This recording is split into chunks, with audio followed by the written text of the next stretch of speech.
আজ দুপুরের খাবারে থাকছে স্পেশাল মেনু। তো স্পেশাল মেনুগুলো কি দেখতে হলে স্কিপ না করে পুরো ভিডিওটা দেখো, আশা করি তোমাদের খুব ভালো লাগবে। হাই বন্ধুরা, সবাই কেমন আছো? আশা করি আমার বন্ধুরা সবাই ভালো আছে। বন্ধুরা, আমরাও সবাই ভালো আছি। তা তোমাদের দাদা বাজারে গিয়েছিল, বাজার থেকে এনেছে আজকে মুরগির মাংস আর এনেছে চিংড়ি মাছ। আর এইখানে দেখো খেসারির ডাল ভিজিয়ে রেখেছি, আর এখানে ভিজিয়েছি একটু পোস্ত। আর সাইডে দেখতে পাচ্ছ টক দই, আর হ্যাঁ, দুধও এনেছে। দুধটা আমি কিন্তু গরম বসিয়েছি, আর এক পাশে কিন্তু ভাতও বসে দিয়েছি। আর আজকে কি বলো তো, দুধটা হাফ রাখবো, হাফ টক দই বসাবো। টক দইটা দুদিন ধরে বসানো হচ্ছে না। তোমাদের দাদা প্রত্যেক দিন সকালবেলা কী বলো তো, টক দই দিয়ে মুড়ি খেয়ে যায়, আর দুপুরবেলাও একটু করে টক দই দিয়ে মানে ভাত খায়। তা দেখো, এই যে একটুখানি দুধ রেখেছি, আর বাকিটা কী বলো তো, টক দই বসিয়ে দিয়েছি। আর এই পাশে দেখো, আমার কিন্তু একদম লাল লাল মুরগির মাংসর কিন্তু ঝোল হয়ে গেছে। এই সদ্য নামিয়েছি, দেখো ভাপ উঠছে কিন্তু, বুঝেছো? একদম জুত করে কিন্তু করেছি, অনেকটা মশলা দিয়েছি। আর সত্যি কিন্তু দেখে লোভনীয় লাগছে না? আমার তো খুবই লোভ লাগছে যে কখন তোমাদের দাদা আসবে আর কখন খাবো। তা এরকম লাল লাল মুরগির মাংসের ঝোল কে কে খেতে ভালোবাসো অবশ্যই কিন্তু কমেন্টস করে জানিও। আর এইখানে রয়েছে কিন্তু অবশ্যই এক হাঁড়ি ভাত। ভাত না হলে কী দিয়ে খাবো বলো? দুপুরবেলা তো সবারই মানে ভাত লাগবেই, আমরা মাছে ভাতে বাঙালি, ভাত না হলে আমাদের চলে না। আর এপাশে কিছু কুটেছি স্যালাডের মধ্যে রয়েছে শসা, পেঁয়াজ, কাঁচা লঙ্কা, লেবু। আর ওখানে খেসারির ডালটাকে কী বলো তো, বেটে কাঁচা লঙ্কা আর পেঁয়াজ দিয়ে নুন দিয়ে মাখিয়েছি।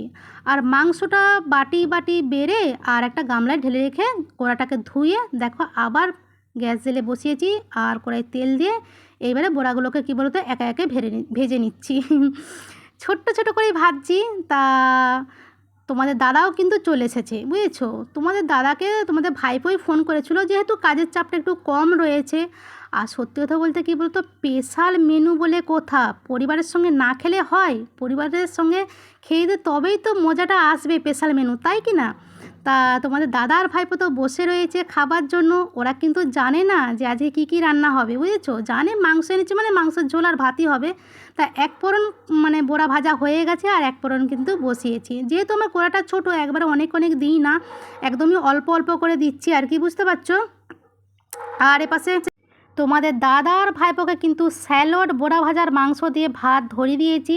এইবারে স্পেশাল জিনিসটা হচ্ছে গিয়ে, এটা কী বলো তো, পোস্ত বাটা। শিলেতে কাঁচা লঙ্কা দিয়ে পোস্তটা বেটেছি, আর চিড়ের মতন করে একদম পেঁয়াজগুলোকে কুটেছি, দিয়ে সরষের তেল নুন দিয়ে ভালো করে মাখিয়ে নিচ্ছি। এই যে কাঁচা পোস্ত বাটা দিয়ে গরম গরম ভাত খেতে যা লাগে গো বন্ধুরা, তোমাদেরকে বলে বোঝাতে পারবো না। অবশ্যই তোমরা একদিন বাড়িতে ট্রাই করো, দেখবে অসাধারণ মানে অসাধারণ লাগে খেতে। আর তোমাদের দাদা আর ভাইপো তো কাঁচা পোস্ত বাটা খেতে ভীষণ ভালোবাসে। পোস্ত নিয়ে একটা গল্প তোমাদের সঙ্গে আজকে আমি শেয়ার করব। আমার বিয়ের পরের ঘটনা। তা আমার বাবা আর মা আমাদের বাড়ি গেছে, মানে শ্বশুর বাড়ির কথা বলছি। তা আমাদের তখন কিন্তু রান্না বান্না হয়ে গেছে। তা আমাদের সেদিনে না চিচিঙ্গার ঝাল আর চাঁপালটের শাকের ঝাল হয়েছিল, আর যে আমাদের বাড়ির যে মুগ কলাইয়ের ডাল হয়েছিল, ঠিক আছে? কালো মুগগুলো হয় না? তা আমার জায়রা বলছে, ছোটো তুই এক কাজ কর, সব ভাজাভুজি কর, যেমন আলু ভাজা, বেগুন ভাজা, পটল ভাজা, আর পেঁয়াজ পোস্ত করে ফেল, আর একটু মুসুরির ডাল কর। তা আমার শ্বশুরবাড়িতে পেঁয়াজ পোস্ত কীরকম বলো তো, পেঁয়াজটাকে ভাজা হবে, আর হচ্ছে গিয়ে কী বলো তো, গোটা পোস্ত ছড়িয়ে দেওয়া হবে, ঠিক আছে? তা ওরমভাবেই করা হয়েছে, যেইভাবে আমাকে বলেছে। আর আমার বাপের বাড়িতে কিন্তু পোস্ত কিন্তু এরমভাবে বেটে করা হয়, বুঝতে পেরেছো? তা বাবা মাকে খেতে দেওয়া হয়েছে। আমাকে মা পরে বলছে, খাওয়া দাওয়ার পরে মা বলছে, হ্যাঁ রে মেজমা, সেজমা যে বললো যে পেঁয়াজ পোস্ত করতে, তুই তো পেঁয়াজ পোস্ত করলি না? যে হ্যাঁ করলাম তো, ওই তো তোমাকে পেঁয়াজ পোস্ত দিলাম না। বলছে তুই তো পেঁয়াজ ভাজা দিলি। আমি বলছি এখানে এইটাই পেঁয়াজ পোস্ত। তারপরে তো মানে আস্তে আস্তে আমি একটু পুরনো হতে হতে তারপরে তো আমার বাপের বাড়ি যেরকম মানে রান্না বান্না খাওয়া দাওয়া সেরকম শ্বশুরবাড়িতে করতে লাগলাম। তা যাই হোক, আমার রান্নাবান্না কিন্তু আমার ভাসুরেরা ভীষণ পছন্দ করতো, আমার হাতের রান্না মানে ভীষণই পছন্দ করতো। আর কি বলবো, সবসময় বলতো ছোট রান্না করো, ঠিক আছে? তা আমার জায়েরাও ভীষণ খুশি হতো আমার হাতে রান্না খেয়ে। কম বেশি নিজের মানে এটা তারিফ হয়ে যাচ্ছে, নিজের ঢাক নিজে বাজানো যাকে বলে। তা যাই হোক, একটা ছোট্ট গল্প তোমাদের সঙ্গে শেয়ার করতে পেরে আমারও ভীষণ ভালো লাগছে। তোমাদের দাদা ভাইপো দেখতেই পাচ্ছ কতটা খুশি।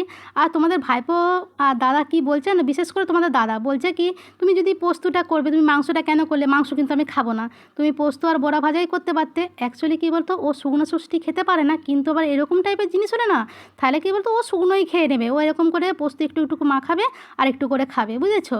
তা যাই হোক, ওদেরকে দিয়ে তো আমিও বসে গেছি। সত্যিই কিন্তু অনেক দিন পর পোস্ত বাটা খাচ্ছি, ভীষণ মানে ভীষণ ভালো লাগছে, বুঝতে পেরেছো। তা যাই হোক বন্ধুরা, এই ছিল আমাদের আজকের ভিডিওটা ভালো লাগলে অবশ্যই একটা লাইক দিও।